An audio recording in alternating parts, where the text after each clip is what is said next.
سورۃ حامیم السجدہ کی آیت نمبر 19۔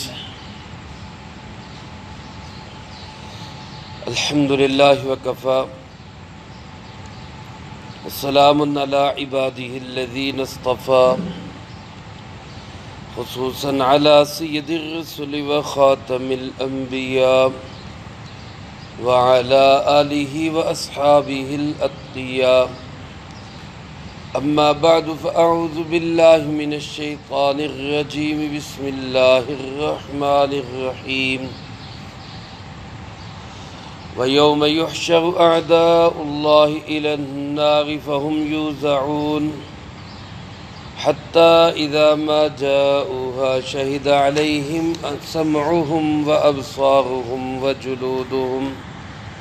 وَجُلُودُهُمْ بِمَا كَانُوا يَعْمَلُونَ وَقَالُوا لِجُلُودِهِمْ لِمَ شَهِدتُّمْ عَلَيْنَا قالوا أنطقنا الله الذي أنطق كل شيء وهو خلقكم أول مرة وإليه ترجعون۔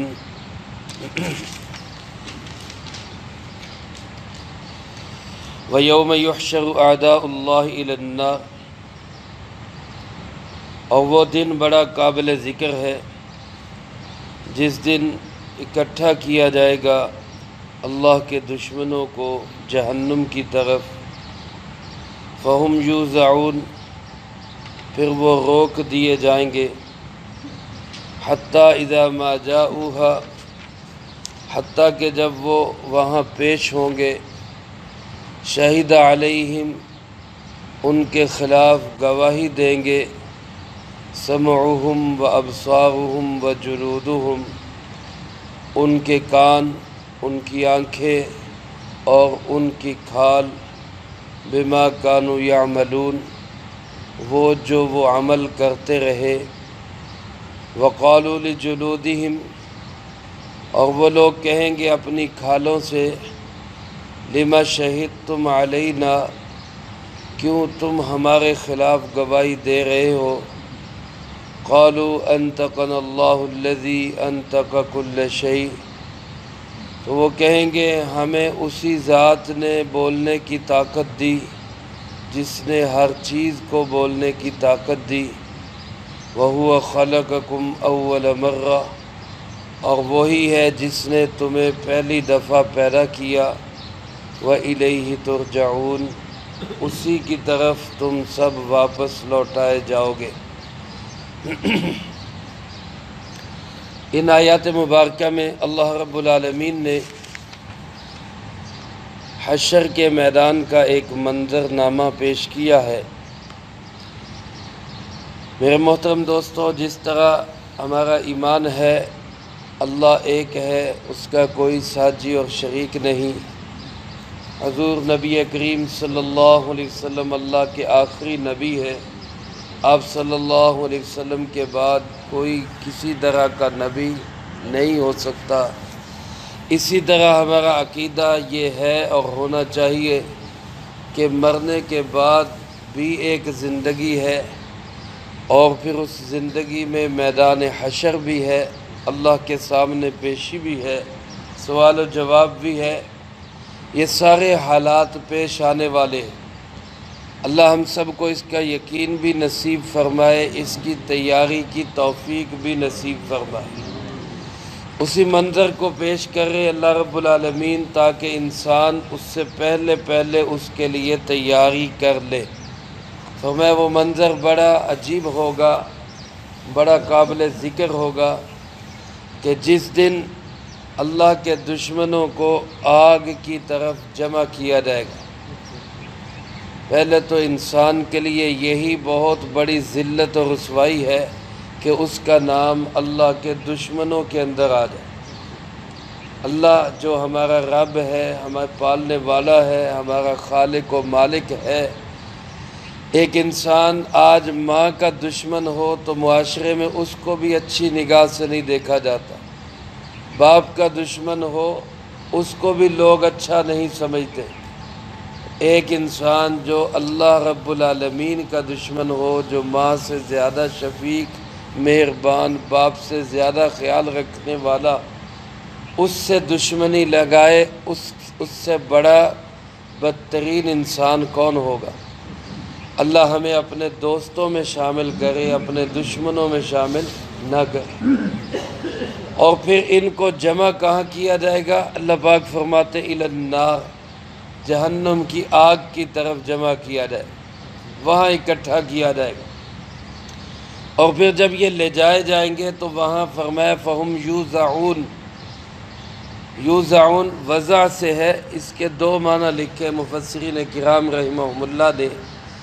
ایک معنی تو یہ لکھا ہے کہ ان کو روک دیا جائے گا۔ روک دیے جانے کا مطلب کیا؟ کہ بجائے اس کے کہ وہ منتشر ہو کر، غیر منظم ہو کر جہنم کی طرف جائیں، اس کی بجائے ان کو روک کے منظم کر کے جہنم کی طرف لے جایا جائے گا۔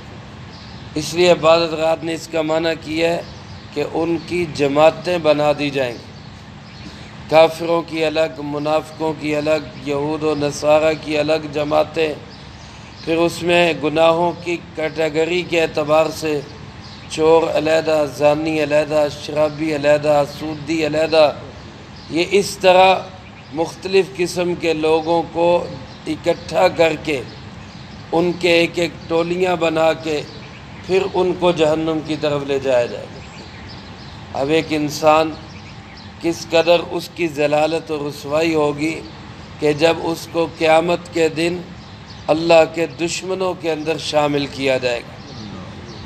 فرمایا ایک معنی تو اس کا یہ، دوسرا معنی بعض حضرات نے لکھا ہے یوزعون کا یدفعون، کہ یہ لوگ جائیں گے نہیں، ان کو دھکے سے لے جایا جائے گا، پیچھے سے فرشتے ماریں گے، آگے سے گھسیٹیں گے، کھینچ تان کے ان کو جہنم کی آگ کی طرف لے جایا جائے گا۔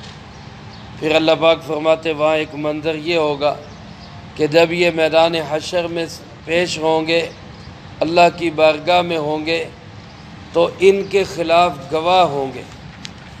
گواہ کون ہوں گے؟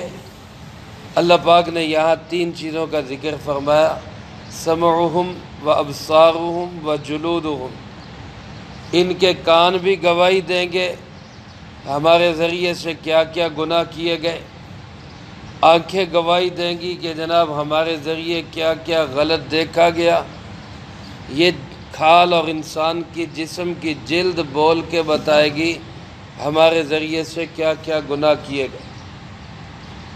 مسلم شریف میں اور حدیث کی دیگر کتابوں میں روایت موجود ہے، سرکار دو عالم صلی اللہ علیہ وسلم ایک دفعہ حضرات صحابہ کرام رضی اللہ تعالی مجمعین کے ساتھ بیٹھے تھے، بیٹھے بیٹھے ہی آپ صلی اللہ علیہ وسلم مسکرا دیے، ایک دم آپ ہنسنے لگے۔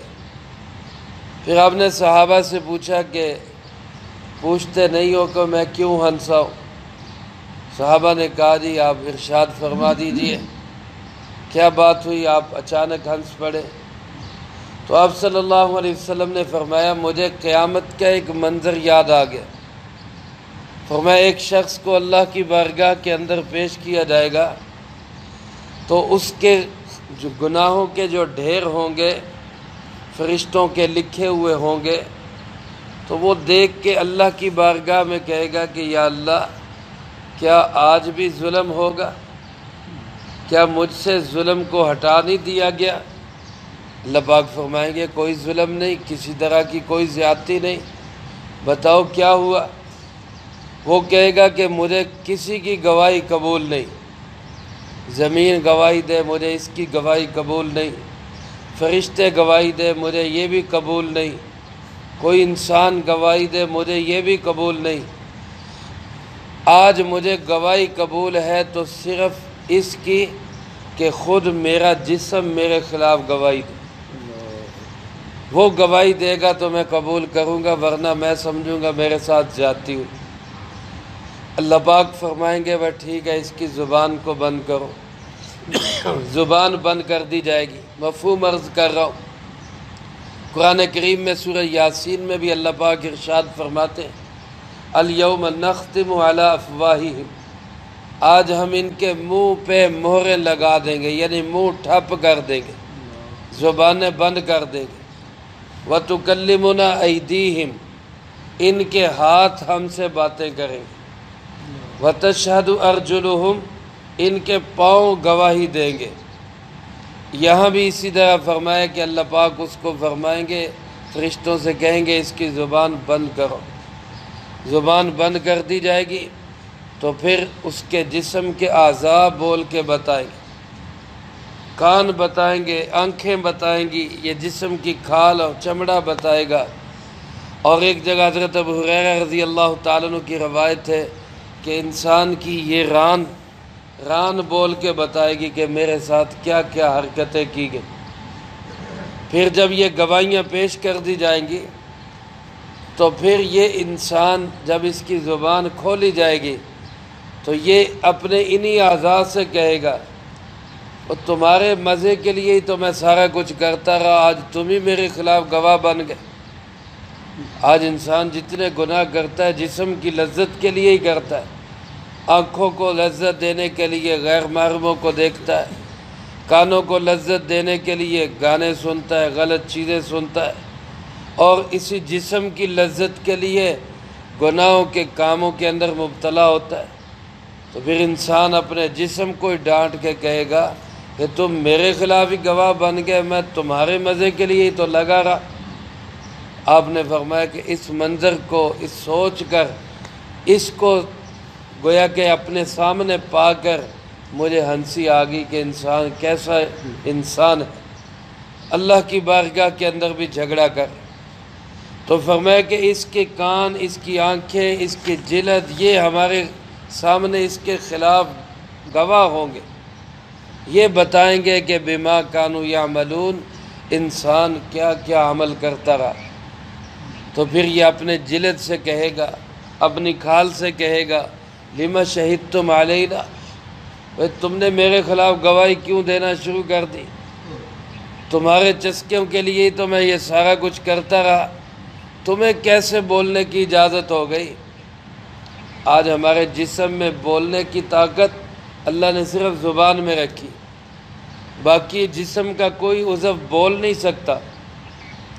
ہے یہ بھی گوشت ہی، باقی بھی جسم گوشت ہی ہے، لیکن اللہ کی شان، اللہ نے اس میں قوت گویائی رکھ دی۔ کان بھی گوشت کے بنے ہوئے، ان میں قوت سماعت رکھ دی۔ آنکھیں بھی گوشت کی بنی ہوئی، ان میں قوت بصارت رکھ دی۔ ہاتھ اسی گوشت کے بنے ہوئے، اس میں پکڑنے کی قوت اللہ نے رکھ دی، چھونے کی رکھ دی۔ یہ ساری قوتیں کس نے پیدا کی ہوئی ہیں؟ اللہ رب العالمین۔ تو جو اللہ زبان کو بولنے کی طاقت دے سکتا ہے، وہ جسم کو، دوسرے اعضاء کو بھی بولنے کی طاقت دے سکتا ہے۔ تو یہ جسم کے اعضاء کو جب کہے گا کہ تم کیسے بول رہے ہو، تو وہ جسم کے اعضاء کہیں گے انطقنا اللہ الذی انطق کل شیء، ہمیں بھی اسی ذات نے بولنے کی قوت دی ہے جس نے سب کو بولنے کی قوت دی۔ جو باقی جسم کے اعضاء کو، دوسروں کی زبانوں کو، جانوروں کی زبانوں کو وہ بولنے کی صلاحیت رکھ سکتا ہے، تو وہ اللہ جسم کے دوسرے اعضاء میں بھی بولنے کی صلاحیت رکھ سکتا ہے۔ اسی نے ہمیں بولنے کے لیے کہا، اور فرمایا یہ جسم کے اعضاء ہی کہیں گے وَهُوَ خَلَقَكُمْ، وہی اللہ تو ہے جس نے تمہیں پیدا کیا تھا، اول مرہ، پہلی دفعہ جس نے تمہیں بنایا وہی تو اللہ ہے، اور وَإِلَيْهِ تُرْجَعُونَ، یاد رکھو آج تسلیم نہیں کرتے، مرنے کے بعد دوبارہ جی اٹھنے کو مانتے نہیں ہو، لیکن جب یہ مانتے ہو کہ پیدا کرنے والا کون ہے؟ اللہ ہے، تو یہ بھی مان جاؤ کہ وہ اللہ دوبارہ بھی زندہ کرے گا۔ وَإِلَيْهِ تُرْجَعُونَ، اور اسی اللہ کے سامنے تم پیش کیے جاؤ گے، وہی لوٹائے جاؤ گے۔ اس لیے میرے محترم دوستو، یہ جو ہمارے اعضاء ہیں یہ ہمارے نہیں ہیں، یہ ایک اللہ کی طرف سے CID ہے جو ہمارے جسم میں لگی ہوئی، ہمارے خلاف گواہیاں تیار ہو رہی ہیں۔ اس لیے کوشش کرنی چاہیے کہ جسم کے ان اعضاء سے ہم اچھے اعمال کریں، نیکی کے کام کریں، تاکہ کل کو جب ہمارے خلاف یہ گواہیاں دینے کا وقت آئے تو یہ ہمارے خلاف گواہیاں نہ دیں بلکہ ہمارے حق میں گواہیاں۔ حدیث پاک میں آتا ہے نا، جب انسان اذان دیتا ہے، مؤذن جب اذان دیتا ہے، فرمایا کہ جو درخت، جو پتھر، جو کوئی اللہ کی مخلوق اس کی اذان کی آواز سنتی ہے تو قیامت کے دن اس کے ایمان کی گواہی دے گی۔ ہم نے سنا ہے یہ اذان دیا کرتا۔ تو جیسے یہ اعضاء، یہ جسم کی چیزیں اور یہ دوسری باہر کی چیزیں یہ انسان کی نیکی کے گواہ ہے، اسی طرح اگر کوئی انسان ان کے سامنے برائی کرتا ہے، گناہ کرتا ہے تو یہ اس برائی اور گناہ کے بھی گواہ بن جاتا ہے۔ اس لیے فرمایا جس زمین کے حصے پر گناہ ہو جائے وہاں پہ نیکی بھی کرنی چاہیے، تاکہ اگر کل کو قیامت کے دن جسم کے اس زمین کے اس حصے کو اللہ کی بارگاہ میں پوچھا جائے تو یہ بھی بتائے کہ جی اگر اس نے گناہ کیے تھے تو اس نے میرے اوپر یہ نیکیاں بھی کی ہوئی۔ اللہ کرے اللہ ہم سب کو نیکی والے اعمال کی توفیق نصیب فرمائے، اور ہمارے جسم کے یہ اعضاء ہمارے خلاف گواہی دینے کی بجائے ہمارے حق میں گواہی دیں۔ اللہ مجھے آپ کو سب کو ان کو نیکی کے راستے میں استعمال کرنے کی توفیق نصیب فرمائے۔ اللہم انت السلام ومنک السلام، تبارکت ربنا وتعالیت یا ذا الجلال والاکرام۔ اللہم اعنا علی ذکرک وشکرک وحسن عبادتک۔